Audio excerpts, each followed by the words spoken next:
Mad মেমোরিজের আরও একটা নতুন এপিসোডে আমি জুয়েল আপনাকে স্বাগত জানাচ্ছি। আশা করি আপনি ভালো আছেন। আজকের ঘটনাটা যিনি আমাদের সাথে শেয়ার করলেন উনি নাম প্রকাশে অনিচ্ছুক। ধন্যবাদ জানাচ্ছি ওনাকে আজকের এই ঘটনাটা ম্যাড মেমোরিজের সাথে শেয়ার করার জন্য। চাইলে আপনিও শেয়ার করুন আপনার জীবনে ঘটে যাওয়া বা আপনার শোনা যে কোনো ভয়ানক ঘটনা, আর তা পাঠান madmemories@gmail.com-এ বা ফেসবুক পেজে। আর শুনুন নতুন নতুন ঘটনা প্রতি শুক্রবার ঠিক রাত 9টায়। চ্যানেলটি যদি আপনার ভালো লাগে লাইক, কমেন্ট, শেয়ার আর সাবস্ক্রাইব করে পাশে থাকুন। তাহলে চলুন আজকের ঘটনায়। সময়টা 2005। তখন আমরা খুবই ছোট, থাকতাম আমাদের গ্রামেই। আমাদের গ্রামে তখনও চিরচেনা শান্ত পরিবেশ বিরাজমান, যেখানে প্রকৃতি আর মানুষের জীবন একসাথে বয়ে চলত। আমাদের বাপ চাচার ছিলেন মোট 2 ভাই। এক ভিটের উপর বেশ কিছুটা দূরত্বে দুটো বাড়ি। একটা বাড়িতে থাকতাম আমরা, আর অন্য বাড়িতে থাকতেন আমার চাচা আর তার পরিবার। আমরা 3 ভাই বোন, আর চাচার পরিবারে ছিল একমাত্র মেয়ে আনো আপু। ও ছিল আমাদের সবার বড়। আনো আপুর বয়স যখন 6 তখন হঠাৎ চাচি মারা যান। তারপর থেকে চাচা একাই মেয়েকে আগলে রাখলেন। চাচাই হয়ে উঠলেন ওর পৃথিবী। তাই তো আমাদের বাবা মা চাইলেও চাচাকে আর দ্বিতীয় বিয়েতে রাজি করাতে পারলেন না। চাচা জানালেন মেয়ের যদি তাতে কোনো কষ্ট হয় তাই তার বুকের ধনকে নিজেই আগলে রাখবেন, কাউকে দরকার নেই। সময়ের সাথে সাথে আমরা সবাই তরতর করে বেড়ে উঠছি। ওদিকে আনো আপু কিশোরী থেকে তরুণী হয়ে উঠল, আর 19-এ পা দিতেই ভালো পাত্র দেখে চাচা মেয়ের বিয়ে দিয়ে দেন। চাচার সেদিন আনন্দের সীমা ছিল না। উজাড় করে দুহাতে খরচ করলেন মেয়ের নতুন জীবনের জন্য। কিন্তু এত আনন্দের পেছনে কি যে ছিল বিধাতার নিষ্ঠুর ছক, তা কেই বা জানত। আনো আপু তার শ্বশুরবাড়ি যাওয়ার পর চাচা একেবারে মনমরা হয়ে গেলেন। যেন সব হারিয়ে উনি তখন একা। ওনার দোকানপাট, ব্যবসা সব আমাদের বাবার উপর ন্যস্ত করে নিজেকে ঘরবন্দি করে ফেললেন। সারাদিন একা একা বাগান করতেন, বই পড়তেন আর নামাজ পড়তেন। আর আমাদের মা যখন তাকে খেতে ডাকতেন তখন এসে খেয়ে যেতেন আমাদের বাসা থেকে। এটুকুই। কেউ ওনার সাথে কথা বলতে গেলে খুব কম কথা বলতেন, হাসতেন শুধু। সেই হাসির ভিতর একটা শূন্যতা লুকানো থাকতো সব সময়। এর প্রায় 6 মাস পর চাচা এক দুপুরে নামাজ থেকে ফিরে বারান্দায় বসা অবস্থাতেই হঠাৎ চিরবিদায় নেন। সেদিন আনো আপুর সে কি কান্না! আপুর কান্না দেখে গ্রামের কেউ চোখের জল ধরে রাখতে পারেনি সেদিন। ওর বাবা নেই, আর যেন কিছুই নেই ওর জীবনে। আপুর কথা মতো চাচাকে সমাহিত করা হলো চাচার বাড়ির উঠোনের এক পাশে। আপু জানালো ও বাড়িতে এলে যেন ওর বাবা সব সময় ওর চোখের সামনেই থাকে। সাথে হঠাৎ আপু সবার সামনে আমাদের বাবাকে আরেকটা কথা বলে বসলো, যা শুনে সবাই স্তব্ধ। চাচা, আমি মারা গেলে আমাকে কিন্তু বাবার পাশেই কবর দিবা। বাবা তখন বকা দিয়ে চুপ করালেন ওকে।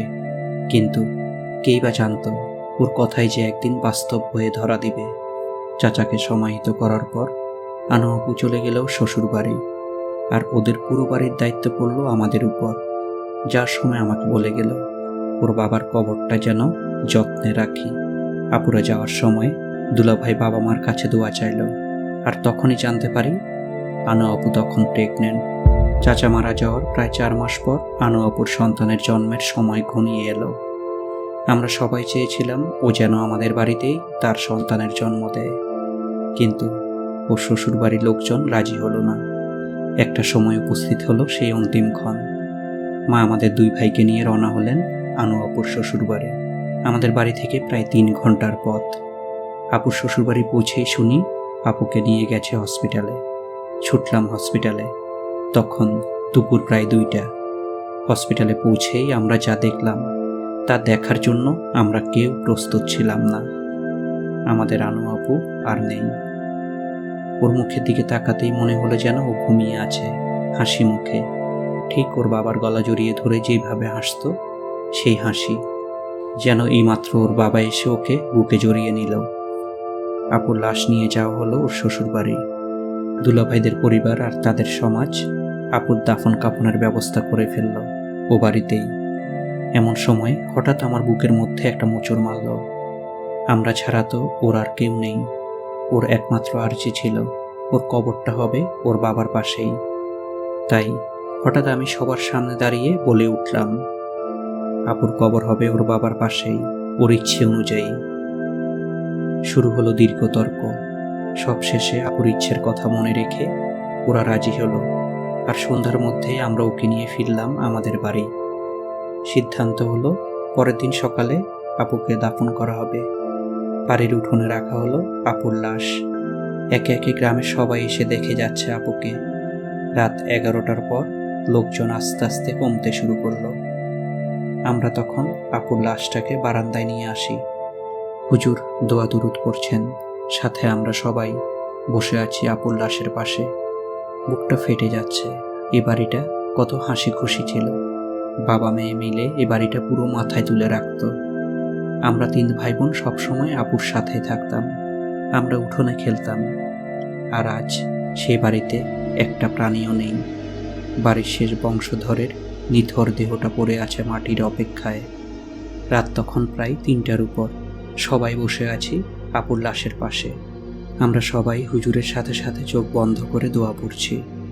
আমি আর দুলাভাই বসে আছি আপুর এক পাশে।